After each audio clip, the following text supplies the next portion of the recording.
Student प्रश्न संग्रह 1.4। तो 1.4 में मैंने पिछले वीडियो में इसका प्रमेय करवाया था। दो समरूप त्रिभुजों के क्षेत्रफलों का अनुपात उनके संगत भुजाओं के वर्गों के अनुपात के बराबर होता है। तो अगर आपने वो प्रमेय अच्छे से कर लिया होगा ना, तो यहाँ के जो सवाल है वो आसानी से आप हल कर सकते हो, क्योंकि बिना प्रमेय समझे आप ये सवाल नहीं हल कर पाओगे। पहला जो प्रश्न है वो क्या दिया हुआ है, देखो। दो समरूप त्रिभुजों के संगत भुजाओं का अनुपात। दो त्रिभुजों के संगत भुजाओं का अनुपात मतलब कि दो त्रिभुज दिए हुए हैं। एक त्रिभुज दिया हुआ है,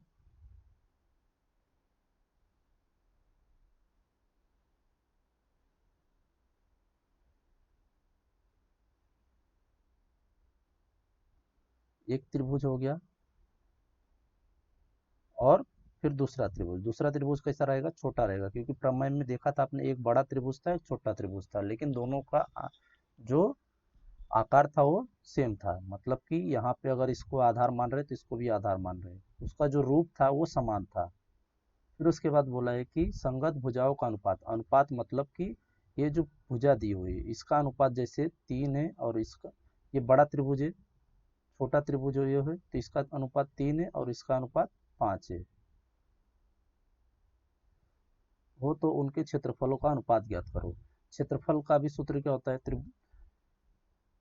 त्रिभुज का क्षेत्रफल बराबर भुजा का वर्ग हो जाएगा। यही था प्रमेय में। मतलब कि जैसे हम कोई दो त्रिभुज ले रहे, ए बी सी, और ये दूसरा त्रिभुज हो गया ई एफ जी, बराबर। तो अभी हमें इन दोनों का क्षेत्रफल निकालना है। तो क्षेत्रफल का मतलब क्या हो जाएगा? एरिया त्रिभुज ई एफ जी, प्रमेय में करवाया था, छोटा वाला त्रिभुज एरिया त्रिभुज ए बी सी। तो अभी उसके बाद क्या करते थे? ये भुजा लेते थे, छोटी वाली भुजा ई एफ बटे ए बी, और इसका भी वर्ग करते थे बटे इसका भी वर्ग करते थे। प्रमेय में जैसे कि देखा ही होगा आपने। फिर उसके बाद ये वाला अगर आपको निकालना है तो ये भी लिख सकते हो, ये वाली लेना है तो ये भी लिख सकते हो यहाँ पर, और स्क्वायर कर देना, वर्ग कर देना। तो पहला वाला प्रश्न जो है उसका हल कैसे हल करना है कि माना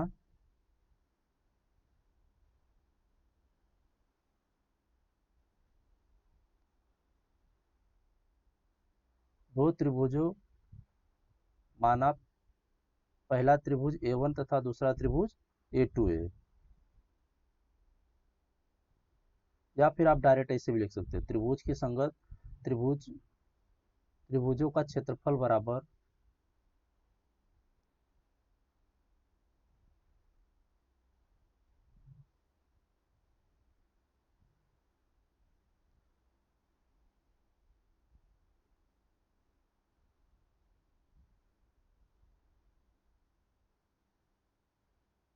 त्रिभुजों का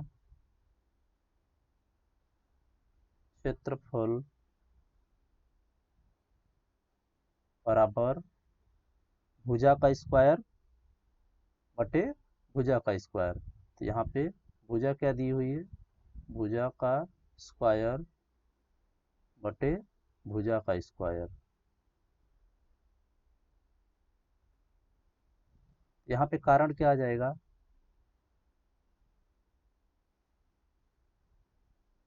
दो समरूप त्रिभुजों के क्षेत्रफलों का अनुपात उन संगत भुजाओं के वर्गों के अनुपात के बराबर होता है। दो त्रिभुज के क्षेत्रफलों का अनुपात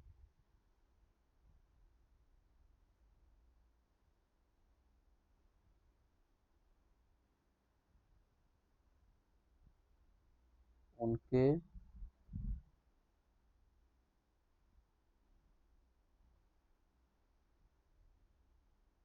संगत भुजाओं के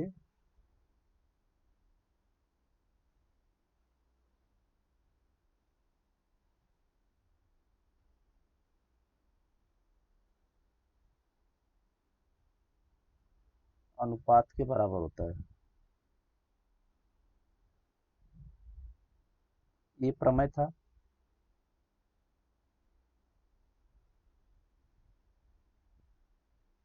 पिछले वीडियो में ध्यान से देखा होगा तो आपने ये हमने प्रमेय किया था। फिर उसके बाद अभी भुजा का मान क्या दिया हुआ है यहाँ पे देखो, ये अनुपात दिया हुआ है 3:5, तो इसको लिखेंगे 3 का वर्ग बटे 5 का वर्ग। 3 का वर्ग होता है 9, 5 का होता है 25। ये हो गया इसका उत्तर, प्रश्न पहला। अभी दूसरा प्रश्न देखो, दूसरे प्रश्न में क्या बोला है, त्रिभुज एबीसी समरूप किसके, त्रिभुज PQR के, और AB अनुपाते PQ का मान दिया हुआ है 2:3। तो निम्नलिखित रिक्त चौखटों को पूरा कीजिए। त्रिभुज, अभी देखो यहाँ पे दो त्रिभुज मैं बनाता हूँ, जैसे ये पहला त्रिभुज हो गया और ये दूसरा त्रिभुज हो गया। इसका ABC ले लिया, इसको ले लिया PQR, बराबर। अब यहाँ पे 90 डिग्री बन जाएगा क्योंकि लंब है कोई रेखा। अभी यहाँ पे बोला है AB अनुपाते, AB अनुपाते मतलब AB का मान दिया हुआ है 2, PQ का मान दिया हुआ है 3, बराबर। यहाँ पे बोला एरिया त्रिभुज मतलब इसका क्षेत्रफल निकालना है बटे PQR का। तो अगर आप ये लंबाई ले रहे हो तो इसकी भी तो लंबाई ही लेनी पड़ेगी, तो AB का स्क्वायर बटे PQ का स्क्वायर हो जाएगा, PQ का वर्ग। फिर उसके बाद AB का मान, अब यहाँ पे AB का मान दिया हुआ है 2, तो यहाँ पे AB का मान 2 रखा और वर्ग लगा दिया, क्योंकि प्रमेय में क्या होता था, त्रिभुजों के क्षेत्रफलों का अनुपात उनके संगत भुजाओं के वर्गों के अनुपात के बराबर होता है। फिर उसके बाद यहाँ पे इसका भी वर्ग ले लिया, 2 का वर्ग हो गया 4, 3 का वर्ग हो गया 9। ये प्रश्न भी हल हो गया। तीसरा प्रश्न, तीसरे प्रश्न में दो त्रिभुज दिया हुआ है, त्रिभुज ABC समरूप किसके, PQR के, मतलब ABC समान है PQR के। एरिया त्रिभुज दिया हुआ है 80 सेंटीमीटर, मतलब एरिया त्रिभुज ABC जो दिया हुआ है उसका क्षेत्रफल दिया हुआ है 80 सेंटीमीटर, और दूसरे त्रिभुज का क्षेत्रफल दिया हुआ है 125 सेंटीमीटर। तो निम्नलिखित रिक्त चौखटों को पूरा कीजिए। एरिया त्रिभुज ABC बटे एरिया त्रिभुज PQR, बराबर। दोनों त्रिभुज लेंगे ना, दोनों समरूप है, तो अनुपात का मतलब कि दोनों को बटे में लेना। फिर उसके बाद पहले का क्षेत्रफल बटे दूसरे का क्षेत्रफल। अभी यहाँ पे वर्ग क्यों नहीं कर रहे, क्योंकि हमने जो लिया है वो क्या है, क्षेत्रफल है, मतलब कि हमने भुजा नहीं ली हुई, भुजा लेते तब यहाँ पे हम वर्ग करते थे।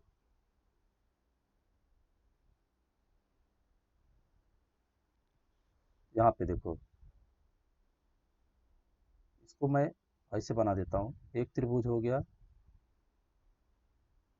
ABC, दूसरा हो गया PQR, बराबर। तो अभी देखो, ये पूरा जो मान दिया हुआ क्षेत्रफल, इसका मान 80 है और इसका पूरा क्षेत्रफल का मान है 125। अगर हम ये भुजा लेते थे, ये वाली भुजाएं, तब हम वर्ग करते थे। यहाँ पे वर्ग इसीलिए नहीं किया क्योंकि हमने क्षेत्रफल लिया हुआ है। यहाँ पे देखो, अभी भाग किससे जाएगा, इसको 5 से भाग जाएगा क्या, 5 16 पंचे 80, और ये 5 से भाग दोगे तो 5 दूनी 10, 5 पचे 25, तो ये क्या हो जाएगा 16/25, बराबर। तो यहाँ पे देखो, अभी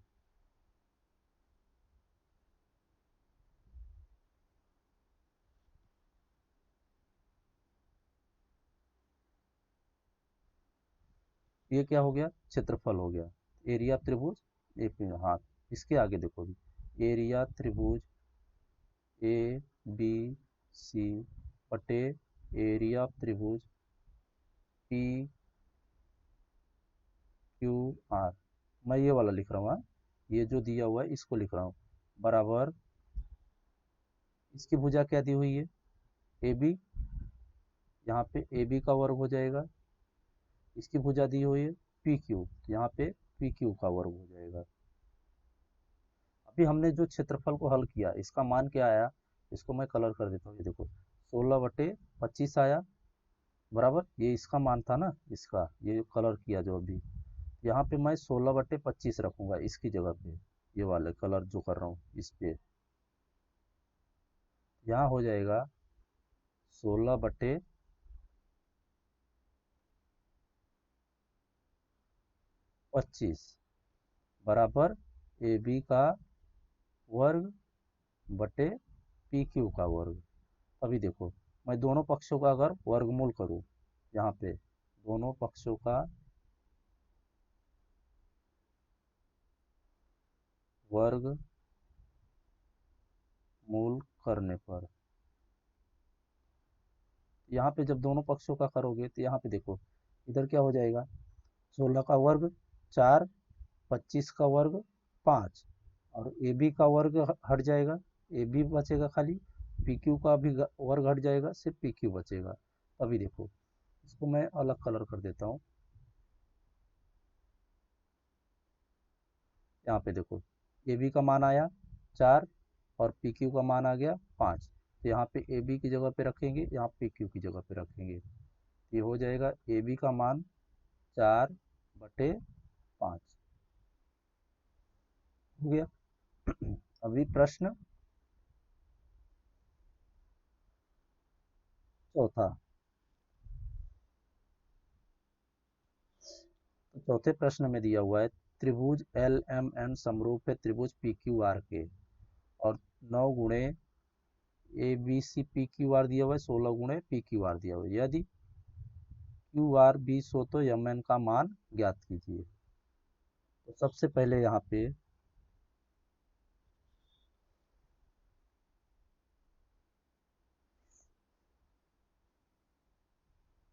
दो त्रिभुज दिया हुआ है,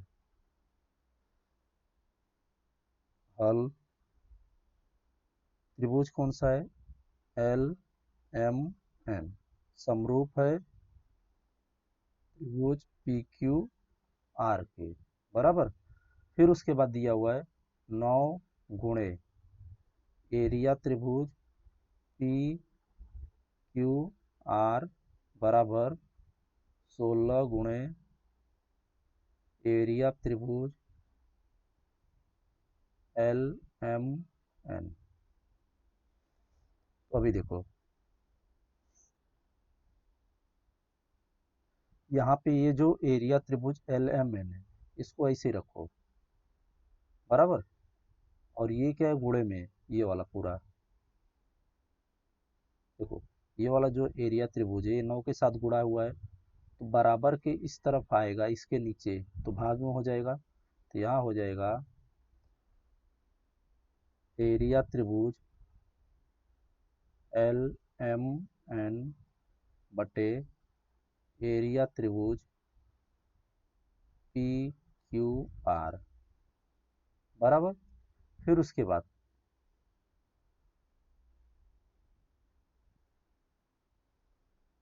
यहाँ पे देखो ये 16 इसके साथ गुणा है, तो ये इस तरफ आएगा 9 के नीचे, तो भाग में हो जाएगा, तो यहाँ हो जाएगा 9/16।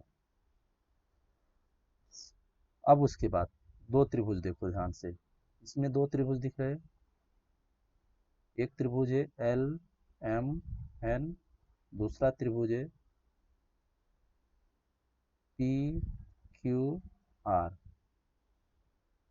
तो यहाँ पे जो एल एम है ये इसकी भुजा है, और यहाँ पे पी क्यू जो है ये इसकी भुजा है, बराबर।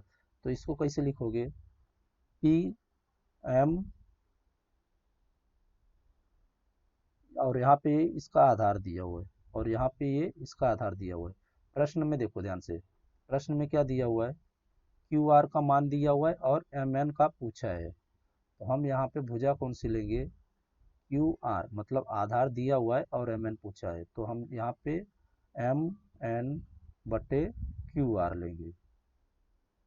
एरिया त्रिभुज दोनों में, एरिया त्रिभुज एल एम एन और एरिया त्रिभुज पी क्यू आर में, ये था रफ। तो यहाँ पे हो जाएगा, अभी इसका मान क्या हो जाएगा, एम एन का वर्ग बटे क्यू आर का वर्ग।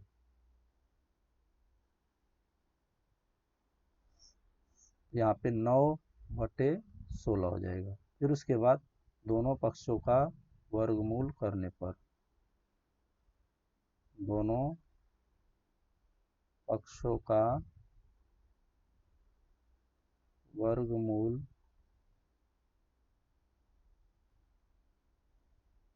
करने पर, ये सिर्फ आपको समझने के लिए था, रफ में लिखना नहीं है।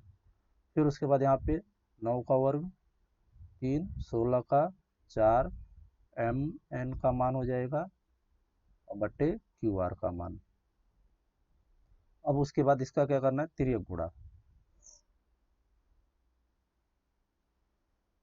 तिर्यक गुणा करोगे तो क्या हो जाएगा, 3 गुणे क्यू आर बराबर, यहाँ पे देखो 3 गुणे क्यू आर, तिर्यक गुणा करोगे और इसका इसके साथ तो हो जाएगा 4 गुणे एम एन, 4 गुणे एम एन। अब उसके बाद एम एन का हमें मान निकालना था, तो एम एन को ऐसे रखो, तो यहाँ पे 4 जो है इधर आएगा तो भाग में हो जाएगा, 3/4 गुणे क्यू आर। प्रश्न में क्यू आर का मान दिया हुआ है 20, यहाँ हो जाएगा एम एन बराबर 3/4 गुणे 20। 4 का भाग इससे दोगे तो 5 बार जाएगा, तो एम एन बराबर 3×5 = 15। ये हो गया एम एन का मान। यहाँ पे इसलिए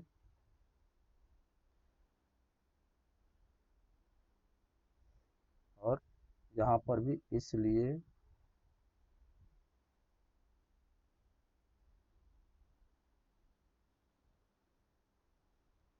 प्रश्न चौथा खत्म।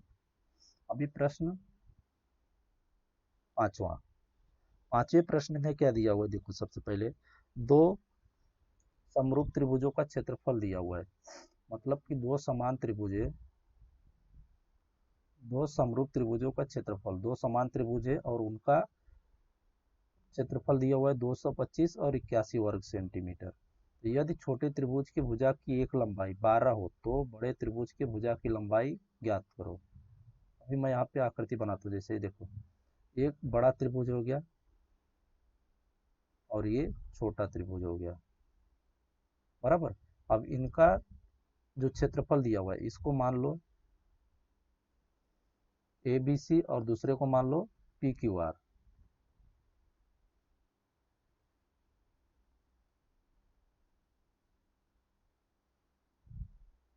ए बी सी, ये हो जाएगा पी क्यू आर। फिर उसके बाद बोला है कि इसका क्षेत्रफल, मतलब पूरा मान दिया हुआ है, इसका जो पूरा मान हम दिया हुआ है क्षेत्रफल वो 225 है और इसका दिया हुआ है 81। और फिर उसके बाद बोला है कि छोटे त्रिभुज की भुजा की लंबाई, ये वाला जो छोटा त्रिभुज है इसका 12 है और बड़े त्रिभुज की भुजा की लंबाई हमें ज्ञात करना है, मतलब इसका हमें मान निकालना है।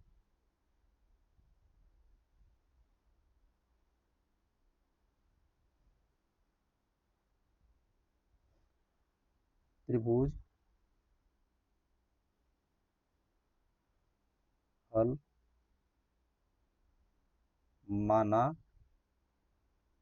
दो त्रिभुज है, एक कौन सा है, ए बी सी, किसके समरूप है, त्रिभुज पी क्यू आर के। फिर उसके बाद माना त्रिभुज ए बी सी छोटा त्रिभुज है और पी क्यू आर बड़ा त्रिभुज है। माना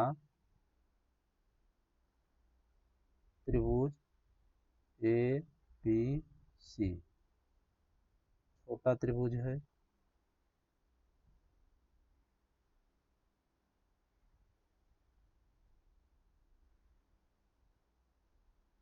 तथा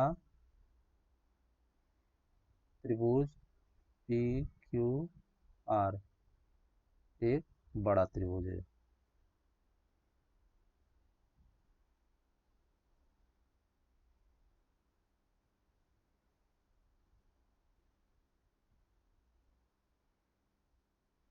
बराबर। अब उसके बाद दोनों का मान लिखेंगे यहाँ पे। एरिया त्रिभुज, इसलिए ए बी सी बटे एरिया त्रिभुज पी क्यू आर।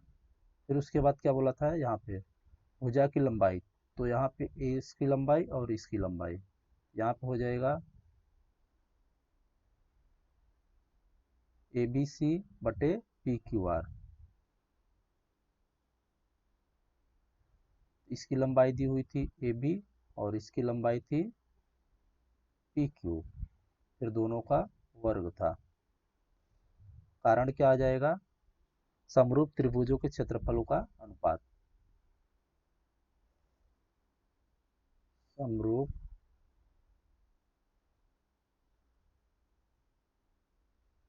त्रिभुज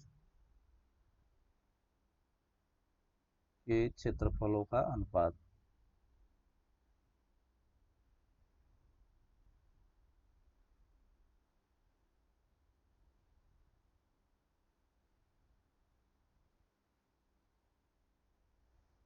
तो अभी यहाँ पे देखो, एरिया त्रिभुज क्या दिया हुआ था, क्षेत्रफल 225 और 81। बड़े वाले का था 225, छोटे वाले का था 81। यहाँ हो जाएगा 225 बटे 81 बराबर ए बी का मान दिया नहीं है और पी क्यू का मान दिया हुआ है।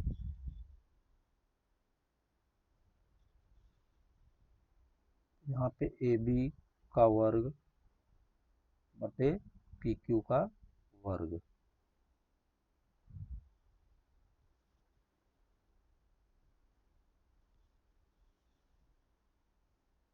दोनों पक्षों का वर्ग करने पर, दोनों पक्षों का वर्ग मूल लेने पर, तो 225 का वर्गमूल होता है 15 और 81 का होता है 9। और यहाँ पे हो जाएगा इसलिए ए बी बटे पी क्यू। फिर उसके बाद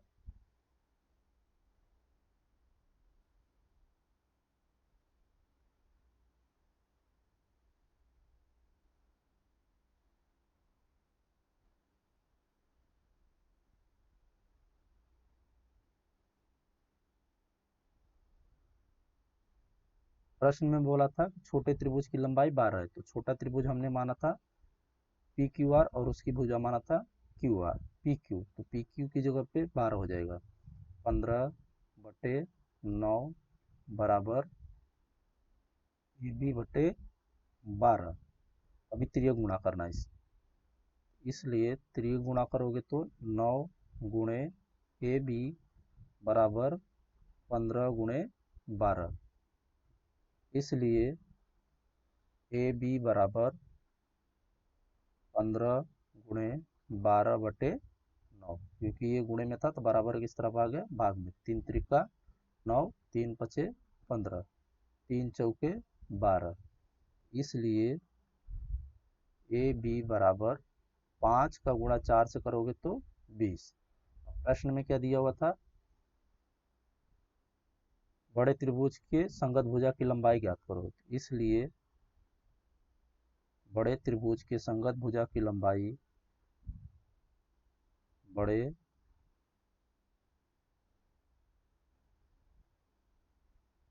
त्रिभुज के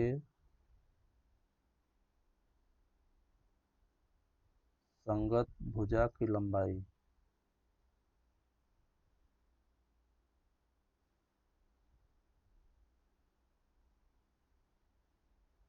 20 सेंटीमीटर है।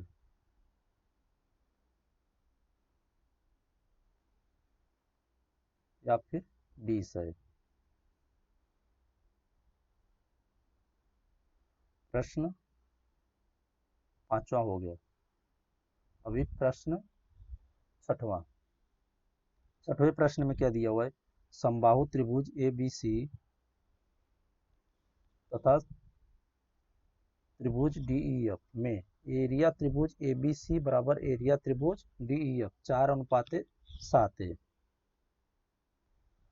ए बी बराबर 4 तो डी ई की लंबाई ज्ञात करो। तो सबसे पहले इसको देखो।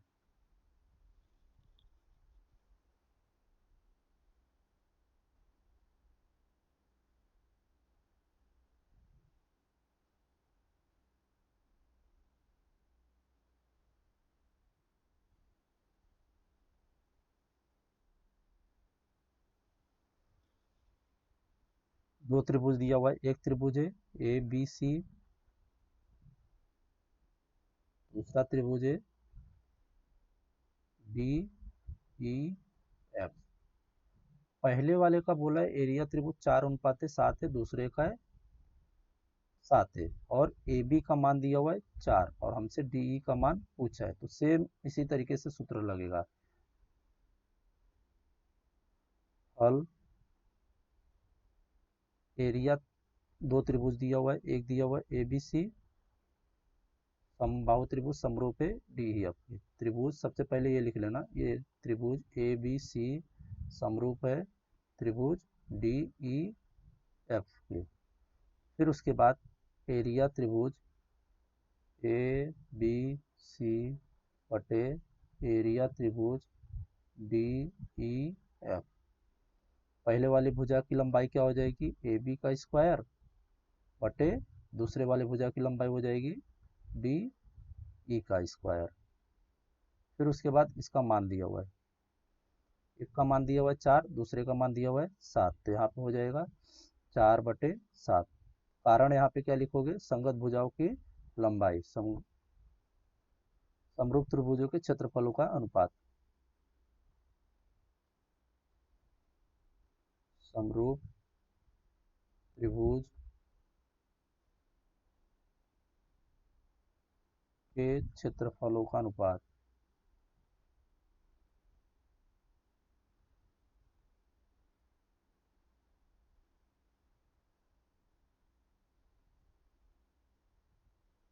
यहाँ हो जाएगा ए बी का वर्ग बटे डी ई का वर्ग।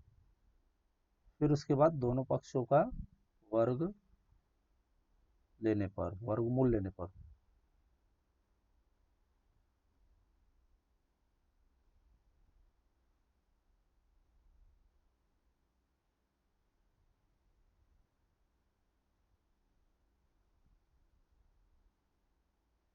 यहाँ पे अभी क्या हो जाएगा? 4 का वर्ग 2 और 7 का कुछ नहीं, मतलब करनी में 7।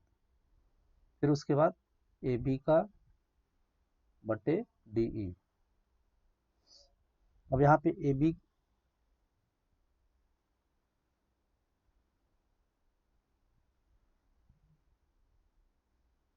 प्रश्न में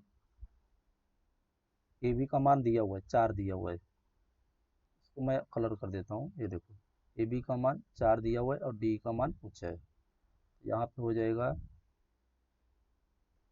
ए बी की जगह पे 4, तो 2 बटे करनी 7 बराबर 4 बटे डी ई। यहाँ पे इसलिए, यहाँ पे भी इसलिए, यहाँ पे भी इसलिए, यहाँ हो जाएगा अभी तिर्यक गुणा करोगे तो 2 गुणे डी ई बराबर 4 गुणे करनी 7, इसलिए डी ई बराबर 4 गुणे करनी 7 बटे 2। 2 का भाग इससे जाएगा, 2 दूनी 4, तो इसलिए यहाँ पे क्या हो जाएगा? डी ई बराबर 2 करनी 7। ये हो गया प्रश्न छठवां। अभी प्रश्न सातवां देखो।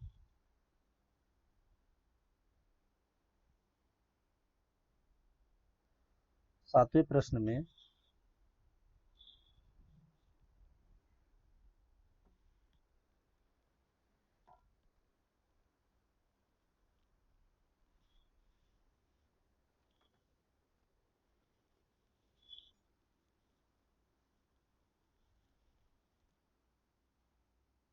एक बड़ा त्रिभुज दिख रहा है और एक छोटा त्रिभुज।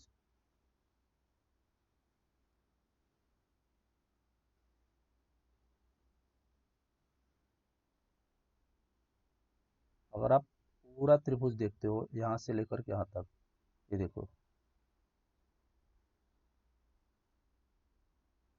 ये पूरा एक त्रिभुज दिख रहा है बड़ा वाला, और एक छोटा त्रिभुज दिख रहा है नीचे का।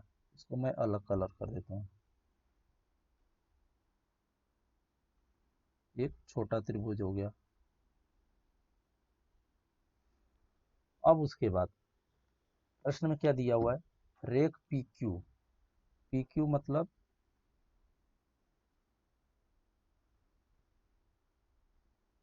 ये वाली रेखा, ये देखो, रेख पी क्यू समांतर है डी ई के। पी क्यू ये वाली रेखा समांतर है टी ई के। फिर उसके बाद बोला है एरिया त्रिभुज P Q F. P Q F मतलब ये पूरा किसके समान, पी एरिया त्रिभुज पी क्यू एफ का मान दिया हुआ है 20 वर्ग। फिर उसके बाद बोला है इकाई पी एफ का मान 20 है। पी एफ मतलब सिर्फ इतनी भुजा जो है इसका मान दिया हुआ है 20, बराबर 2 डीपी हो तो एरिया चतुर्भुज डी पी क्यू ई ज्ञात करने के लिए निम्नलिखित कृति को पूर्ण कीजिए। यहाँ पे देखो, अभी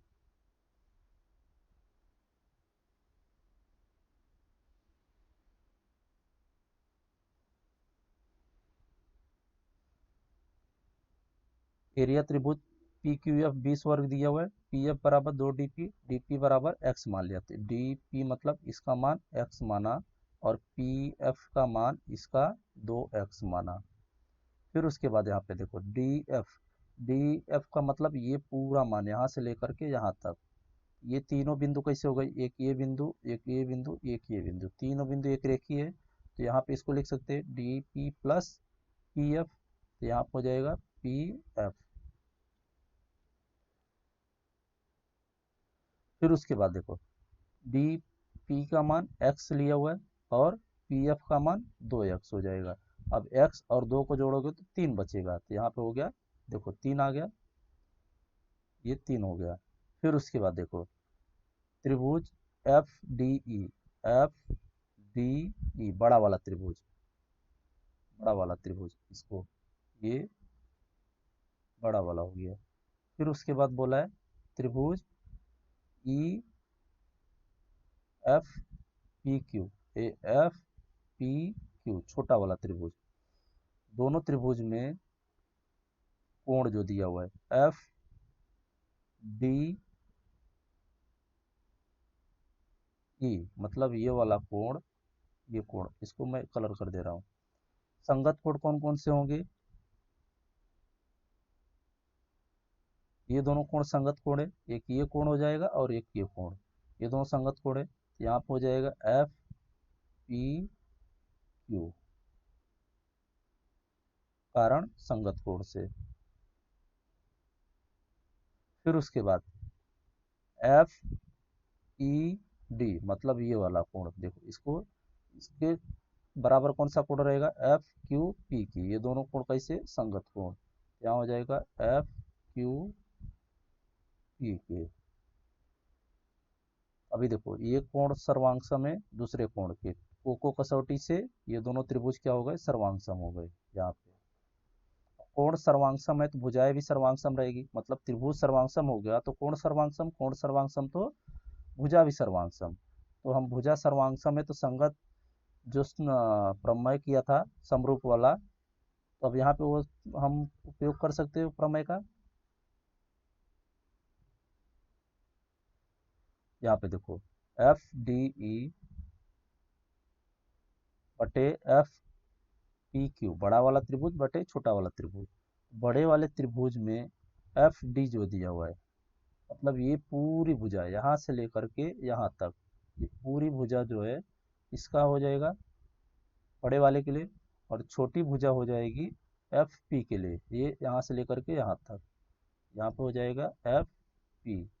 दोनों का वर्ग हो जाएगा, क्यों, क्योंकि संगत भुजा क्या होती है, उनका क्षेत्रफल वर्गों के बराबर होता है, भुजाओं के वर्गों के बराबर। और एफ डी का मान यहाँ पे देखो दिया हुआ है, हमने निकाला था डी एफ का मान 3x ऊपर, यहाँ पे 3x इसका मान दिया हुआ है, यहाँ पे हो गया 3x का वर्ग। एफ पी का मान यहाँ पे 2x पहले से ही मिला था, यहाँ पे हो गया एफ पी का मान। फिर उसके बाद देखो अभी दोनों में x x समान था तो कट गया, बचा क्या 3 और 2, 3 का वर्ग हो गया 9 और 2 का वर्ग हो गया 4। अब उसके बाद एरिया त्रिभुज एफ डी ई, यहाँ पे जो दिया हुआ था शुरू में प्रश्न में, एरिया त्रिभुज एफ डी ई। फिर उसके बाद बोला है कि बराबर 9/4 एरिया त्रिभुज F P Q. F P Q का मान हमने यहाँ पे मिला हुआ है 20 वर्ग सेंटीमीटर, तो मैं कलर कर देता हूँ, यहाँ पे इसका मान दिया हुआ है 20 वर्ग इकाई एफ पी क्यू का, यहाँ पे हो जाएगा 20, एफ पी 20 हो जाएगा। अब 4 का भाग दोगे इससे तो 5 बार जाएगा, 4 पंचे 20। अब 9 का गुणा 5 से करोगे, 9 गुणे 5 तो क्या हो जाएगा 45।